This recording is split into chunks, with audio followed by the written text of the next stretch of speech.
Hello friends, welcome to my channel. Friends, हम सभी लोग जो अभी आर्ट फील्ड में हैं, हर कोई अलग अलग मीडियम पे प्रैक्टिस करता है और साथ में स्केचिंग की भी प्रैक्टिस करता है। तो मैं आज आपसे स्केचिंग के 3-4 पॉइंट्स मैं कवर करूँगी। एक तो स्केचिंग क्या है।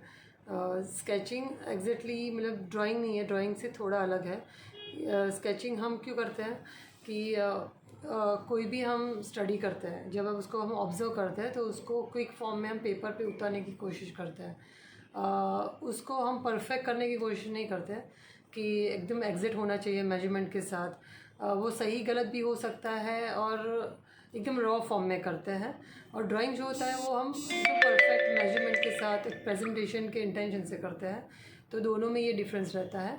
तो प्रैक्टिस के लिए हमें स्केचिंग ही काम आता है बराबर। तो फिर और स्केचिंग हमें करके फ़ायदा क्या है, मतलब हमें क्यों करना चाहिए स्केचिंग, क्यों ना हम अपने दूसरे मीडियम पे ज़्यादा ध्यान दें।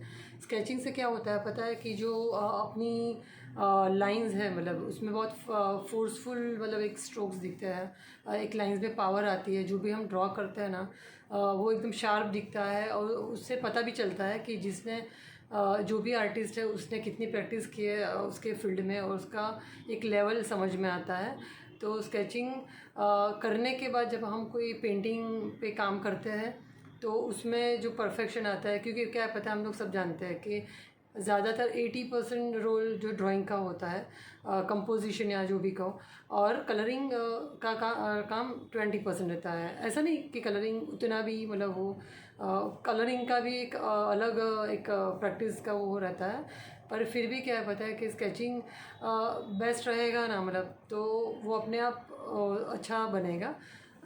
फंडामेंटल्स एक अलग चीज़ है कि फंडामेंटल्स पे हमें काम करना चाहिए, पर उससे भी पहले जो हमें रॉ प्रैक्टिस करनी चाहिए वो है स्केचिंग का रोल है बराबर। और आप कहोगे कि शुरू कैसे करें, तो शुरू करने का एक बेस्ट तरीका आपको बताऊँ ना, तो कैसे करना चाहिए पता है। ऐसी लॉन्ग बुक्स आती है ना, जैसे कि ये वाली लॉन्ग प्लेन बुक है। तो ऐसे कोई भी स्टेशनरी शॉप में आप प्लेन बुक खरीद सकते हो।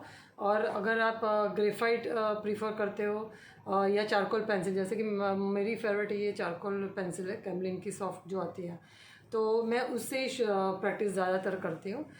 फिर मैं आपको आगे आगे समझाऊंगी कि बहुत सारे मटेरियल्स हैं, जैसे कि पेन है, रेड पेन है, ब्लू पेन है, ब्लैक पेन है, इवन चारकोल है, विलो चारकोल है, स्केच पेन है। हर मटेरियल से आप ड्राइंग प्रैक्टिस कर सकते हैं, स्केचिंग प्रैक्टिस आप कर सकते हैं बराबर है। तो शुरू कैसे करें, मैं बेस्ट कहूँ ना आपको, तो करना क्या है पता है कि जैसे कि हमें लाइव प्रैक्टिस भी करनी चाहिए, वो एक अलग टॉपिक है, मैं आपको वो भी बहुत बताऊंगी आगे जाके।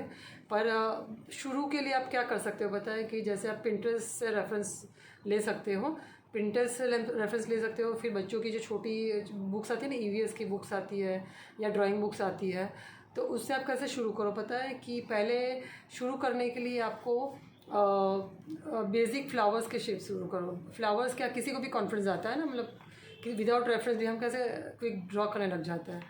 तो इसलिए क्या है पता है कि पहले आप करो कि फ्लावर की प्रैक्टिस। तो बहुत सारे फ्लावर्स आप बनाते रहो, मतलब डिफरेंट, और फिर धीरे धीरे लीव्स बनाओ, बहुत सारे लीव्स की प्रैक्टिस करो। फिर डिफरेंट एनिमल्स हैं, डिफरेंट शेप्स हैं, डिज़ाइंस हैं, उसकी प्रैक्टिस करो। फिर ग्रेजुअली आप शिफ्ट लाओ ह्यूमन फिगर्स में। तो फिर क्या होता है पता है कि आपका कॉन्फिडेंस धीरे धीरे बढ़ता जाता है। और इसके लिए बेस्ट मेथड क्या है पता है कि आप एक टास्क प्लान करो कि मैं इतने दिन में इतने ड्रॉ करूँ, मतलब प्रैक्टिस करूँगी, मतलब इतने नंबर्स ऑफ स्केचेस में ड्रॉ करूँ। वैसे टाइप का आप प्लान करोगे तो क्या होगा पता है कि आप उसको रैपिड फॉर्म में और बहुत सारे आप ड्रॉ करोगे। आपको वो फर्स्ट और लास्ट वाला जो भी रहेगा, जैसे सपोज मैं आपको बोलूँ कि मैंने 1000 स्केचेस का प्रैक्टिस किया है, तो उसमें क्या है पता है, फर्स्ट और लास्ट में या इन बिटवीन में आपको इतना डिफरेंस दिखेगा कि आप भी सरप्राइज हो जाओगे कि विदाउट इरेजर इतना क्विक फॉर्म में मैंने इतने सारे शेप्स क्यों किए पता है।